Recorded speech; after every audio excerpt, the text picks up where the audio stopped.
जिखुनु आं सानो बिथां सुरज टाइटेलाबा मामोनथाय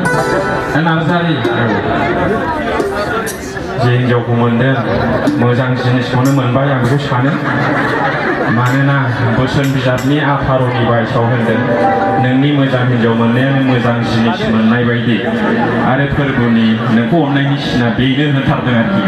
आंबो एसे माबाबाबो फरायलाबायो नालाय दा बेनो आरोखि मोजां जिनिसखौ दिनै बियो मोनबाय ओमफ्राय जेन' बे जिनिसखौ खोमाना लाया आरोखि गुबुननि नोजोराव गोग्लैनानै आं बेखौ खावलायो मानोना हाबानि उनाव 101था खोथा फैयो उमुगा साबसिन जागौमोन दांबो साबफ्लाङो हौवाफ्रा नङा दा ओंखायनो खावलायबाय बिथां सुरजखौ जायजों दिनै जुलि जाबाय थैस' थांस' थैजासिम थादो आरो हिनजाव गोदानखौबो खावलायबाय जेन' हाबानि उनाव गोदाव सोराव साना आरोखि आं बेनोखासै होनना थादो एसे बुरजा बुंजायो नामा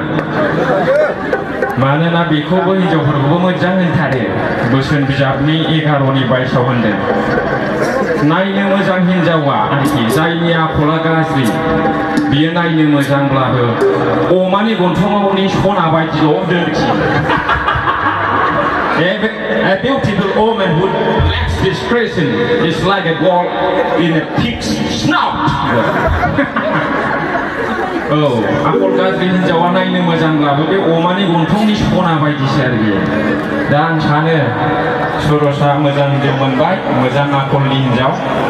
खिन्थु जुदि आखला थिग जालाङाब्ला आरोखि बे अमानि गन्थंनि सना बायदि जागोन आरोखि औ बेखौनो मेनि कंग्रेचुलेसन्स बिथांमोनखौ